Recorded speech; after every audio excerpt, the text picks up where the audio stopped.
তো সকল কিছুতে মাথাটা ঘামাসলা উঠছি বাবু।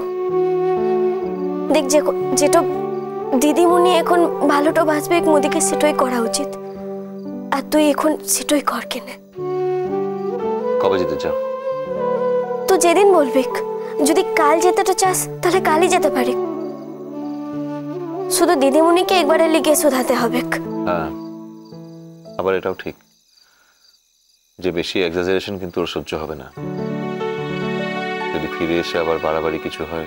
মোরা তো গাড়িতেই যাব, আর দিদিমণির যদি কষ্টটা হয় তাহলে দরকার হলে মোরা একদিন ওখান থেকে যাব।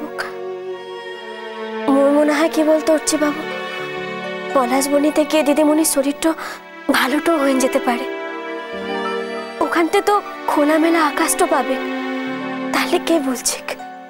সেটাও ঠিক, দেখো মনকে বলে ও কি বলে দেখো।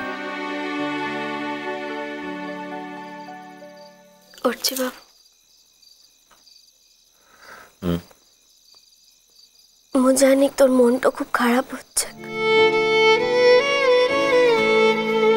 ঠিকই বলছো,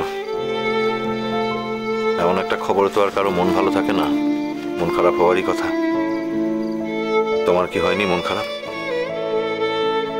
মোর মনটা খারাপ হলে তো মোর শক্তটা থাকতে পারি করছি বাবু, কিন্তু তুই তো আজ খুব ভেঙেটা পড়েছিস রে। তুমি যখন শুনবে যে তোমার খুব কাছের একজন কেউ তার জীবনে আর কটা দিনের মধ্যেই দাড়ি পড়তে চলেছে, তখন মনের মধ্যে যে কি অবস্থা হয় আমি কি বলবো বলো তো। এরকম তো হওয়ার কথা ছিল না। কতটুকুই বা বয়স বলো মেয়েটার, একটা সুস্থ সবল মেয়ে হঠাৎ করে কোথা থেকে কি হয়ে গেল। হয়তো তুই আগে চলেটো যেতে লা দিলে এমন ঘটনাটা ঘটতো কিনা। এর কোনো বৈজ্ঞানিক ব্যাখ্যা হয় না বাহা, শুধু শুধু এরকম ভাবে ইমোশনাল কথা বলে আমাকে গিল্ট ফিলিং দেওয়ার চেষ্টা করো না প্লিজ। তা লয় রে উঠছি বাবু, আসলে এটা মোর মনের কথা, মনতে হলো তার লিখেই বললাম, তা না হইলে বলতাম না। এসব বাদ দাও বাহা, এখন শুধু আমাদের একটা প্ল্যান করতে হবে কি করে মনকে তার জীবনের শেষ কটা দিন একটু ভালো রাখা যায়, আনন্দে রাখা যায়। শেষের এই কদিন ভালো থাকাটা মনের জন্য খুবই জরুরি। উঠছি বাবু, মোলা বুঝতে তো পারছি না দিদিমণি কতটা বুঝতে পেরেছে, মোরা যতটা বুঝেছি দিদিমণি কি ততটাই বুঝতে পেরেছে। ঠিকই বুঝতে পেরেছে, হয়তো আমাদের থেকেও খানিকটা আগেও বুঝতে পেরেছে। মানুষের মন তো ঠিকই বুঝতে পারে গো, ওই জন্য হয়তো খুব তড়িঘড়ি ও উইল টুইল করে নিয়েছে। ও তো খুব সেন্সিটিভ মেয়ে, ও ঠিকই বুঝতে পেরেছে। শুধু আমি এই নির্মম সত্যিটাকে কিছুতে অ্যাকসেপ্ট করতে পারছি না।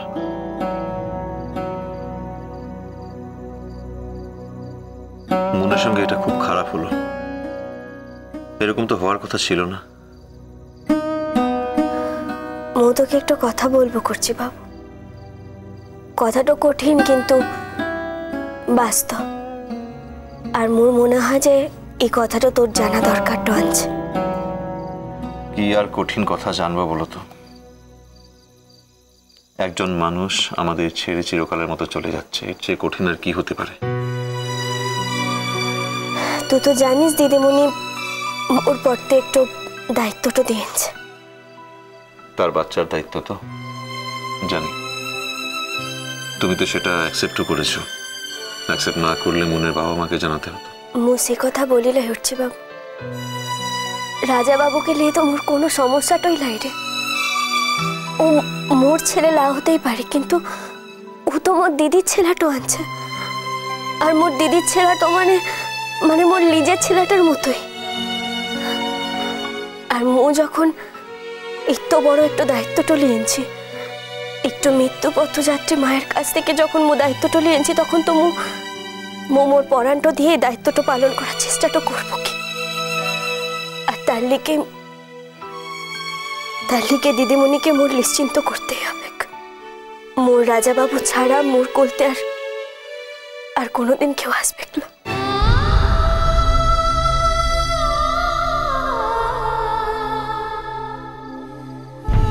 বাহা হে উঠছে বাবু, এই কথাটা মো তোর সঙ্গে আলোচনাটা লা করে ওকে দিতে তো পারিলে, তার লিখেই তোকে জানালাম।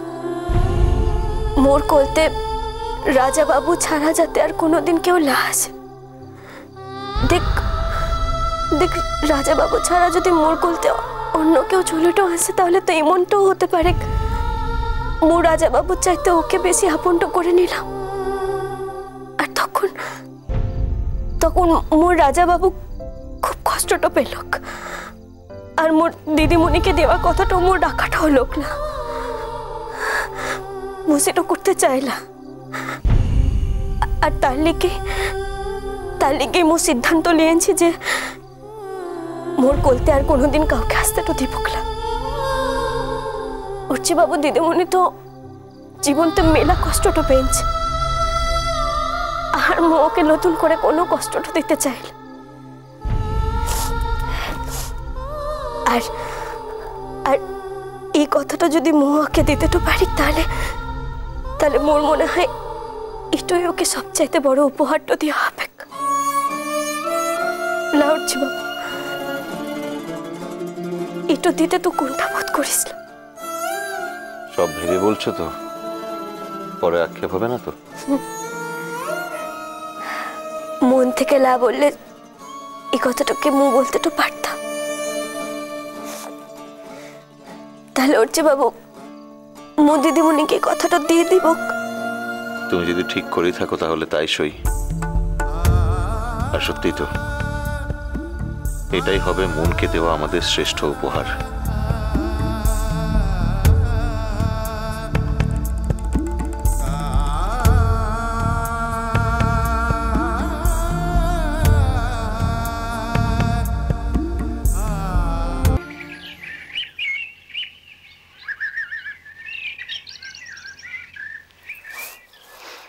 এসো এসো, বলো তো কি হয়েছে তোমার? কিছু হয়নি তো আন্টি। এই তো। আচ্ছা, তুমি তো আমাকে বড় মা বলে ডাকতে, হঠাৎ আন্টি বলে ডাকছো কেন?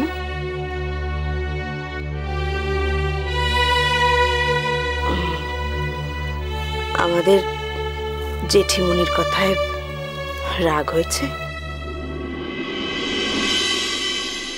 দেখেছো তো?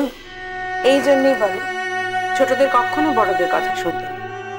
দেখো, বড়রা নিজেদের মধ্যে এরকম কত কথাই বলে, তারপর তবে ভুলেও যায়। জেঠিমণির কথা শুনে তুমি মন খারাপ করে বসে থাকবে? হ্যাঁ, তাই কখনো হয়? তুমি খুব ভালো আন্টি। আন্টি বললে তো আমি আর কোনো কথাই বলবো না। আমার উপরে আর রাগ করে কি হবে বলো তো? আমি তো চলেই যাব। আজ নয় তোমরা আমাদেরকে যেতে দিলে না, কিন্তু মাম্মাম তো ঠিক করেই ফেলেছে যে আমাকে এখান থেকে ফেরত নিয়ে চলে যাবে। ইনফ্যাক্ট আমরা এখানে থাকবো বলে তো আসিও নি, আমাদের তো চলে যাওয়ারই কথা ছিল। কথা যখন ছিল ছিল, এখন তো আর নেই। সবাই যদি আমাদেরকে না চায় তাহলে আমরা থাকবো কেন? সবাইটা কে শুনি? কে মেনে নেয়নি? সকলেই তো মেনে নিয়েছে। হ্যাঁ, আমি মানছি বাড়ির কেউ কেউ প্রথমে আপত্তি করেছিলেন। দেখো, সেটা তো বাড়ির লোকেদের দোষ না, না, যেমন তোমাদেরও কোনো দোষ নেই। আসলে আসলে কি জানো তো, মানুষের কাছে যদি একটা কোনো জিনিস অজানা থাকে না, মানে মানুষ যদি দীর্ঘদিন একটা অন্ধকারের মধ্যে থাকে, তাহলে হঠাৎ একটা আলোর ঝলকানিতে না মানুষ একেবারে হকচকিয়ে যায়। তারপর আস্তে আস্তে সেই আলোতে নিজেকে সইয়ে নেয়, ধাতস্থ হয়। বাড়ির সকলেরই তাই হয়েছে। এই তো দেখো, এখন সকলেই তো মেনে নিয়েছে। হ্যাঁ, একমাত্র জেঠিমণি মেনে নিলেই আর কোনো অসুবিধে থাকে না, কিন্তু সেই সময়টুকু তো জেঠিমণিকে দিতে হবে, তাই না? মিষ্টি কুটুম মিষ্টি কুটুম মিষ্টি কুটুম।